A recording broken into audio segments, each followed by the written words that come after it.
Kuningi nje ebekwenzeka empilweni yami, benginamabhadi, ngishayisa nemoto, kuningi nje ngithi ngiyalizama kodwa usizo ngalitholi. Kodwa ngabe ukubhalela kubaba uNgcobo, ngixhumane naye, ngalithola usizo, wanginika isigezo sothando.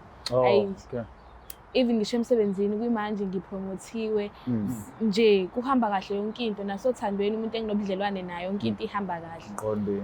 Uqondile.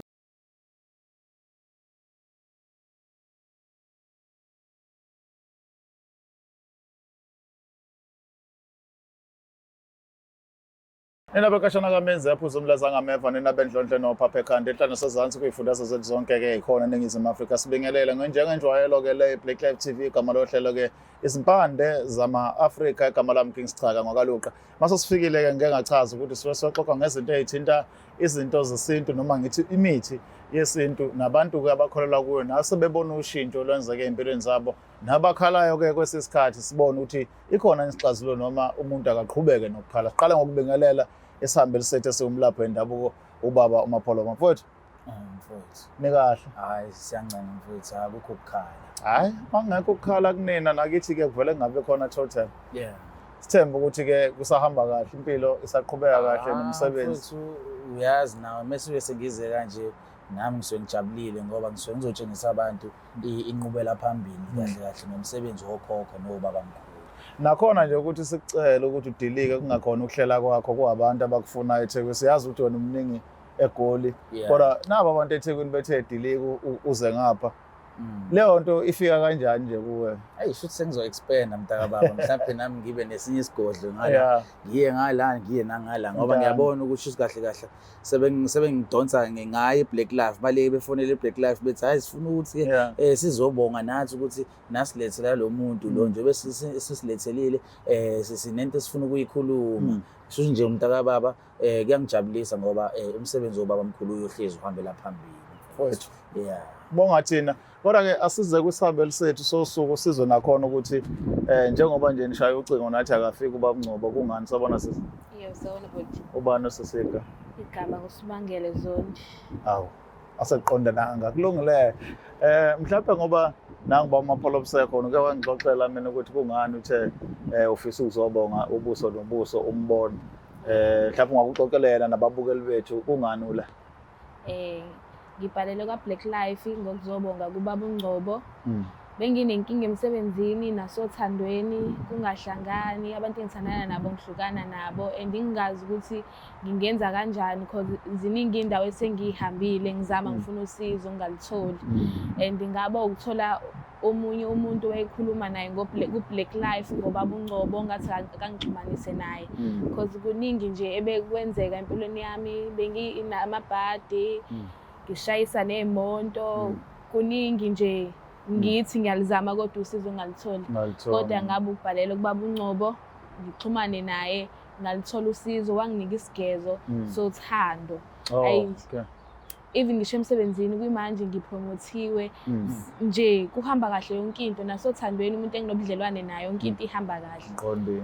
Uqondile nje yonke into nje ngizodlulisa ukubonga okukhulu. Kakhulu. Uma uthi mama usuhamba abantu abaningi yazi ukuthi uma ukhuluma abantu abaningi usukhuluma ngenyanga ungasho ukuthi mhlambe ade ukusebenzisa kubona kokusebenzelanga. Angifuni ukuqamba amanga vange kungisebenzele futhi bengingazi ukuthi kuba wesi kakhulu. So imali yami ngiyayikhalela but ngokubhalela kwaBlack Life ngibone amandla baba uNgcobo into ade nginike yona angiyikhalela imali yami because bese ngimoshe kakhulu. Bese ngimosha kakhulu and bese ngilahlile ithemba ukuthi ngingasizakala.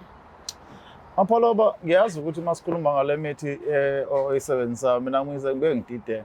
Awona manje ngisebumnyameni ukuthi yini isigezo sothando?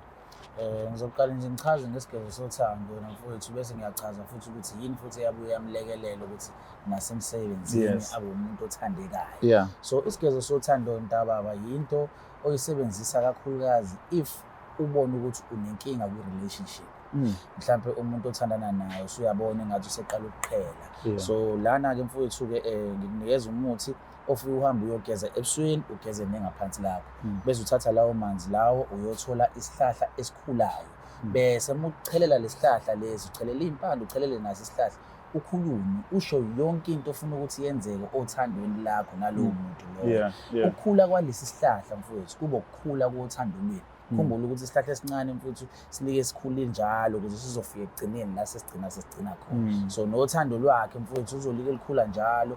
Ufuna nakhona umeyobheka lesihlahla ayobheka ehlane, hayi isihlahla esingaphinde futhi nakhona sigawule omunye umuntu.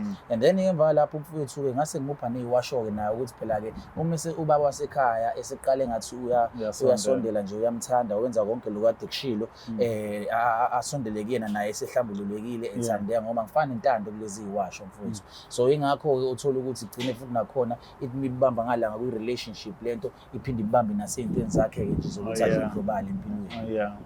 So kulento yesigeza sothando usukhuluma ngento yomsebenzi ukhuluma ngento yothando ukuthi mhlambe akwenzeki abantu okufanele abamthanda njengomuntu othandana naye bagcine sebegacela nasendabeni yomsebenzi ukuthi uthi-ke emsebenzini uba sesemthanda ngendlela ka-boyfriend. Hayi naye phela kumele angabe budedengu mfowethu ukuthi avele naye avume yonke into yabo ngoba phela ngithi ukhumbule ukuthi uma uhlelela umuntu usuke nakhona umhlelela ukuthi naye into zakhe nje mfowethu nje athandeke emeqhamuka phakathi kwabantu. Kodwa abakhona abanye ukuthola ukuthi umuntu usumlungiselelile avele eqhamuka nomunye afuna ukubamba ngapha nangapha kodwa ngeke ngibawonisha abantu ukuthi bangenzi kanjalo ngoba ingakho-ke ekugcineni uthola ukuthi ubona abantu-ke sebengena kulezi zinto zoma-GPV nazo zonke lezo zinto ngoba umuntu mase usumkhandile esekuthanda kakhulu bese bamba ukuthi wena usunomunye umuntu ila esegcina khona-ke esephakamisa isandla. Kanti wena uma ukhanda umuntu wakho ufuna ukhanda umuntu wakho bese ufokasa kuyena nawe mfuthu.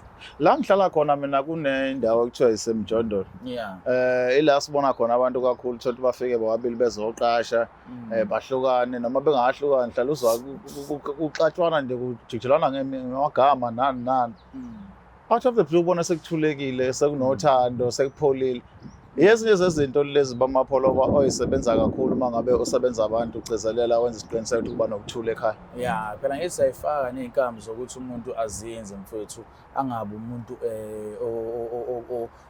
oyalena lena ofuna ukuphakamisa nolaka yabo. So ngiye ngikhande nje into ukuthi umuntu noma engeke azabe isinothongo kodwa abe umuntu okwaziyo mfowethu ukuthi a-understandane nomuntu ngoba yabo mina mfowethu ezami izinto ngibuye futhi nakhona ngithi ngifake nomuntu wesithunzi ukuthi uma umuntu wesifazane nawe ube ne-upper hand ukwazi ukuthi uma ukukhuluma into kuba kwasekhaya kuzwakala hayi ukuthi ube in control kakhulu but uzwakale nelakho izwi lizwakale mfowethu.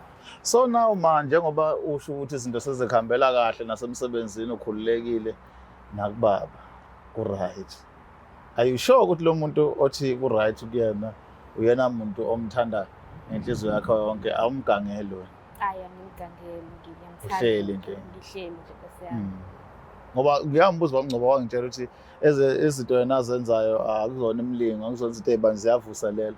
Uma kufika isikhathi sokuvuselela-ke uzophinda umxhume futhi umchaze lento efanayo. Yes, ngiyaphinda futhi yebo. Ikhona into mhlambe wona sisoyenza njengoba usammisile ubaba kubona ngathi usambambe nge-handbrake sahamba kahle ukuthi mhlawumbe umfundise ukuthi uma kwenzeka lento ibohle ebevele sesemgqini. Ikhona. Uma ucabanga uyineyishoda before. Ngizothi mhlawumbe ibhadi lalikumina. Yabo mhlawumbe mina enganginesinyamana thizeni. Kwangekho othile wrong olenzayo. Hayi no lalingekho. Lalingekho. Bamapholo abantu bakho laba mabefika bezobonga singesho lutho kodwa-ke iqiniso ukuthi-ke siyabonga kakhulu ukuthi kube khona abantu abafika bezoveza iqiniso ngoba seziningi iy'nhlamba ngabalaphi bendabuko kuthiwa bagange ngabantu abanikeza abantu into engesizona but-ke masibona abantu bebonga nathi-ke siyasho ukuthi hayi enkosi kakhulu. Ngoba wena mfowethu into engifuna ukuthi bayenze mebethatha le namba elapha phansi ukuze bezobona nani igama lenu lingangcoli. Umuntu akakathatha inamba lapha before nje aqale akhuluma into eningi athi mkhulu bengisacela nje ukuthi ungithumelele i-link la engizobona khona umsebenzi wakho or umuntu ahamba aye ku-YouTube wami umcebe umfana kagogo yila ngikhipha khona-ke iy'gaxa-ke la zama-testimony abantu bezikhulumela. Into engiyenzayo nje mntakababa ngithatha ifoni mengenza lezi zinto zami zama-testimony ngiyibhekise ngala kwikhamera bese emva lokho-ke siyasishaya ini-refone ngesingisi siselect-ke lapho umuntu-ke simfone ayifonele same time ayikhulumele ukuthi wasizakala kanjani bazoyibona yonke leyo process mntakababa ngoba ngifuna ukuthi mina nawe nje besihleli kanje kube ngathi siyaba convince abake bahambe bayozibonela noma umuntu angena ahamba obheka ilink abone ukuthi abantu basizakala kanjani ukuthi ufuna khona akagculiseki angene kuma link e-group athi ukulinda abone mhla ngifaka ama-testimony ukuze ezobona ukuthi la ekhaya sihamba ngokweqiniso and futhi asifuni ukuthi abantu futhi nakhona baqoleke ney'mali zabo zidleke ngendlela engekho right. Kanza kodwa sibonga Sinqonqoza sithemba ukuthi khona nekufundile khona nekutholayo mawukuthi-ke njengoba seshilo kukhona okunye ocabanga ukuthi uyakudika ongaphiwa lesixoxile nansi inamba igijima ngezansi yona leyo namba oyisebenzisayo bese uthola usizo uphunyuke kanjalo inkinga nikubhekile okwamanje nisale kahle. It's the Black Life TV.